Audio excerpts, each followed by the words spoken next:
जगन्नाथ आजाद जो हैं एक शायर थे। कौन थे? एक शायर थे। और जगन्नाथ आजाद के वालिद जो हैं कौन थे? तलुक चंद महरूम। कौन? तलुक चंद महरूम, यह है ना उनके वालिद का नाम? तलुक चंद महरूम। वो भी एक शायर थे, वह भी एक शायर थे। जगन्नाथ आजाद, इनका एक चैप्टर है जो कि हमारे निसाब में शामिल है। चैप्टर का क्या नाम है? जगन्नाथ आजाद तो वो राइटर है ही, मुसन्निफ तो है ही। उनका जो चैप्टर हम पढ़ रहे हैं, चैप्टर का क्या नाम है? नज़्म इंडिया गेट। हाँ, नज़म इंडिया गेट। नज़म इंडिया, उनका एक नज़म है। ये इंडिया गेट जो चैप्टर है, ये असल नज़म लिखे थे। क्या इसके ऊपर हम उसका पूरा ब्यौरा उठा के लाए हैं, उसके ज़िंदगी के बारे में बता रहे हैं, लेकिन इस तरह से नहीं है। उसका एक नज़म है, उसका नज़म है। कई सारे नज़म लिखे हैं, शायर लिखे थे, लेकिन उनका जो इतिहास है, उनका जो ज़िंदगी है, हम उनको उठा के लाए हैं।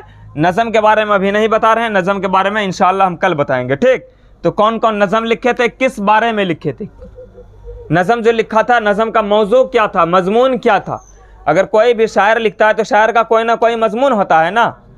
तो इसका मजमून असल क्या था? इसका जो मजमून था, हमारा देश जो गुलामी कर रहा था, मुल्क हिंदुस्तान जब गुलाम था, तो जगन्नाथ आज़ाद के दौर में ही ये मुल्क गुलाम था। और जगन्नाथ आज़ाद को एक चीज़ बहुत ज़्यादा परेशान करता था कि हमारा जो इंडिया गेट है, इंडिया गेट से आज हम गर्व महसूस करते हैं ना कि इंडिया गेट कहाँ है?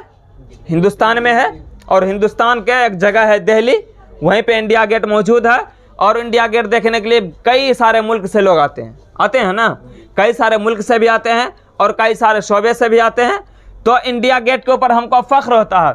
लेकिन जगन्नाथ आज़ाद क्या कहते हैं कि इंडिया गेट पे तुम्हें फ़ख्र करने की ज़रूरत नहीं है, तुम्हें फ़ख्र करने की ज़रूरत नहीं है। इसलिए कि इंडिया गेट किसने बनवाया मालूम है?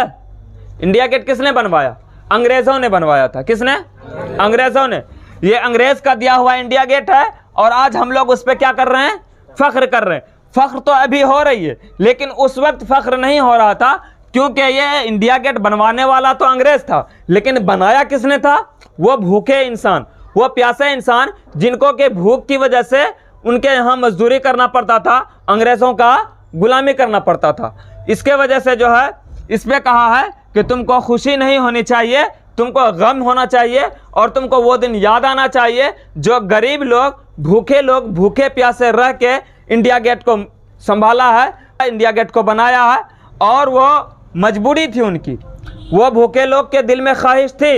ये जगन्नाथ आज़ाद चैप्टर में लिखते थे, कहते थे कि कब तक हमारा ज़िंदगी गुलामी में कटेगा, कब तक हमारा ज़िंदगी गुलामी में कटेगा, हम इस गुलामी से कैसे आज़ाद होंगे। और इसके ऊपर वो शायर भी पढ़ा करते थे, शायर लिखा भी करते थे, लोगों को बताया भी करते थे। और एक बाद दिगरे सब लोगों के समझ में आया, तो धीरे धीरे जो है अंग्रेज़ों के ख़िलाफ़ चलने लगा और अंग्रेज़ों को जो है इंडिया से भगा दिया गया। तो इसलिए जगन्नाथ आज़ाद कहता है कि इस पर तुम खुशी महसूस मत करो, खुशी महसूस नहीं करना, इसके ऊपर तुमको गम होना चाहिए कि जो यहाँ इंडिया गेट को बनाया है, जो इंडिया गेट को बनाया है, कई रोज़ वो भूखे भी रहे हैं, कई रोज़ वो भूखे भी रहे हैं, उनके बच्चे रोते रहे, बिलखते रहे, लेकिन अंग्रेज़ों ने अपने पांव तले उसको रखा और एक मुजरिम बना के रखा और उसको भूखे प्यासे पूरा ज़िंदगी खटवाया, फिर इंडिया गेट बनवाया। इसलिए जगन्नाथ आज़ाद कहते हैं कि इंडिया गेट पे फ़ख्र नहीं करना है, इंडिया गेट हमारा मगन है। इंडिया गेट जो है हमारे लिए एक ऐतिहासिक बात है कि हमें वो दिन याद दिलाता है जो भूखे बच्चे मर जाया करते थे, हमें वो दिन याद दिलाता है जो कि भूख की वजह से लोग पूरा दिन भूखे रहते थे, प्यास की शिद्दत की वजह से लोग मर जाते थे। और इंडिया गेट उसने ही सींचा है और उसका ही मेहनत है, आज इंडिया गेट हमारे हिंदुस्तान में है। इसके वजह से तुम्हें फ़ख्र नहीं, तुम्हें गम होना चाहिए, तुम्हें गम होना चाहिए। तो हकीकत बात है, क्योंकि जो उस दौर से गुजरा है उसको तो पता है ना कि इंडिया गेट किस तरह सींचा गया है। अरे अपने माँ बाप से पूछो जो कि कल के दिन भूखे प्यासे रह के तुमको पोसा है, पाला है, आज पढ़ा रहा है, शायद उनके जेब में 5 रुपया नहीं होगा, लेकिन तुमको फिर भी पढ़ने भेज रहा। तो मुसीबत तो उनको पता है ना, तुमको थोड़ी पता होगा। तो इसीलिए जगन्नाथ आज़ाद कहते हैं कि इंडिया गेट पे तुम्हें फ़ख्र नहीं, तुम्हें गम होना चाहिए। ठीक, उनका नज़म है इसके ऊपर ख़ास तौर से, उस नज़म को भी हम बताएंगे। और सवाल में ये भी आ जाएगा कि जगन्नाथ आज़ाद ने इंडिया गेट के ऊपर जो नज़म पढ़ी है वो नज़म कौन सा है, उसका जो है तर्जमा करें, उसके बारे में लिखें, उस नज़म के अंदर क्या कहना चाह रहे हैं जगन्नाथ आज़ाद, उस चीज़ को बिल्कुल वाज़े करके लिखें। तो तुमको लिखना पड़ेगा कि इंडिया गेट जो है, इंडिया गेट की वजह से कई भूखे सारे लोग रहे। उस वक्त लोगों गुलामी किया करते थे, अंग्रेज़ का दबदबाव था। उस वक्त जो हिंदुस्तान पाकिस्तान सब मिला हुआ था, उस वक्त हिंदुस्तान पाकिस्तान कई सारा देश मिला हुआ था। बाद में अलग हुआ, जब यहाँ के लोग परेशान हो गए, उसके बाद में अंग्रेज़ों को पानी छोड़ाना चालू कर दिया, अंग्रेज़ों को भगाना चालू कर दिए। तो जगन्नाथ आज़ाद क्या थे? एक मुहक्किक भी थे। कौन? मुहक्किक भी थे और वो शायर भी थे, जगन्नाथ आज़ाद। और उनके वालिद का क्या नाम था? तलुक चंद महरूम। क्या नाम था? तलुक चंद महरूम। ठीक। और वो भी एक शायर थे, तलुक चंद महरूम भी एक शायर थे। ठीक। जगन्नाथ आज़ाद 5 दिसंबर 1918 ईस्वी को, कितना? 5 दिसंबर 1918 ईस्वी को कहाँ पैदा हुए? ईसा खेल में। कहाँ? ईसा खेल पाकिस्तान में। ईसा खेल पाकिस्तान में, जो कि जिला मियानवाली के तहसील है। जिला मियानवाली का तहसील है, पाकिस्तान में एक जगह है मियानवाली, वहाँ का यह तहसील है। ठीक है। कौन सा? ये ईसा खेल। ईसा खेल वो एक तहसील है, वहीं पे उनकी पैदाइश हुई। उस वक्त हिंदुस्तान और पाकिस्तान अलग नहीं था, बाद में अलग हुआ। ठीक। उसके बाद चलो, इब्तिदाई तालीम उन्होंने घर पर ही किए थे। कहाँ? शुरुआती तालीम घर पे ही किए थे और वो अपने वालिद के पास किए थे, अपने वालिद पिता के पास, फादर से। ठीक। जो एक स्कूल के टीचर भी थे, जो एक स्कूल के टीचर भी थे। ठीक। 12 वर्ष की उम्र में ही उन्होंने मिडिल क्लास का इम्तिहान पास किया। मिडिल क्लास समझ रहे हो ना? 8वां क्लास। ठीक। तो मिडिल का इम्तिहान जो है कितने वर्ष की उम्र में पास किया? 12 वर्ष की उम्र में। याद रहेगा। उसके बाद उनका दाखिला कहाँ हुआ था? मोहन राय स्कूल में। कहाँ? Mohan Roy school, Mohan Roy Hindu high school में। कहाँ? मोहन राय हिंदू हाई स्कूल में उनका दाखिला हुआ। ठीक।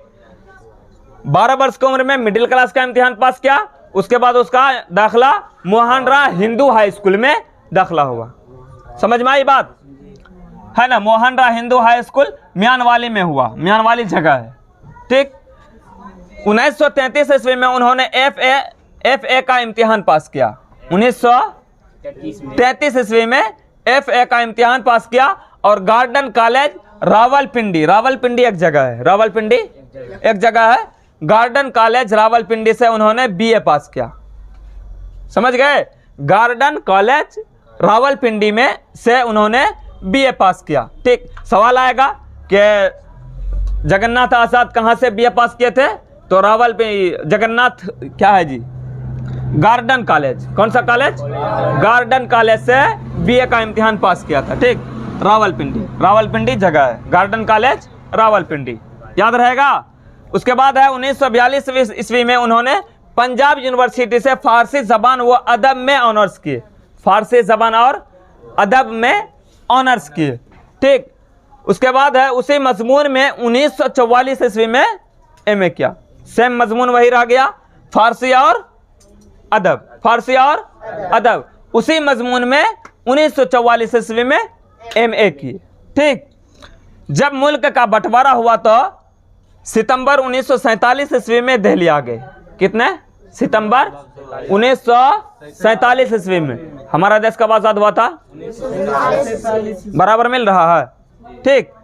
तो जब मुल्क का बंटवारा हुआ, मुल्क का बंटवारा 1947 ईस्वी में हुई है, तो जब मुल्क का बंटवारा हुआ तो सितंबर 1947 ईस्वी में दिल्ली आ गए, लेकिन पाकिस्तान से उनका ताल्लुक हमेशा रहता था। पाकिस्तान से उनका ताल्लुक हमेशा रहता था, आना जाना उनका रहता था।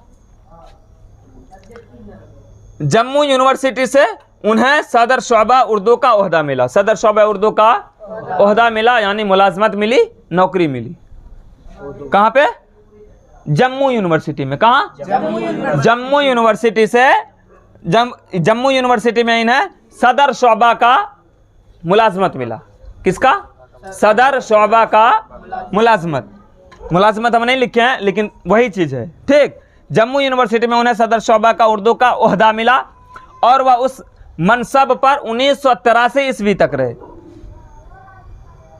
जम्मू यूनिवर्सिटी में उन्हें सदर शोबा का ओहदा मिला, वह 1983 ईस्वी तक उसी ओहदे पे रहे और 1983 ईस्वी के बाद प्रोफेसर उनको बना दिया गया। कितने ईस्वी में? 1983 ईस्वी में उन्हें प्रोफेसर बना दिया गया और ये प्रोफेसर कब तक रहे? ता हयात तक, जब तक वो जिंदा रहे, जब तक वो जिंदा रहे तो प्रोफेसर के ही पद पे वो रहे। कन्फर्म। वो तरक्की पसंद दौर के ऐसे शायर हैं जिन्होंने अपनी गजलों और नज़मों में क्लासिकी और रिवायती रंग को फीका नहीं पड़ने दिया। वो ऐसे कलाकार थे, वो ऐसे गज़ल पढ़ते थे, वो ऐसा गज़ल लिखते थे, नज़म लिखते थे जो कि अपनी शायरी के अंदर कभी फीका नहीं पड़ने दिया, कभी कमज़ोर नहीं पड़ने दिया।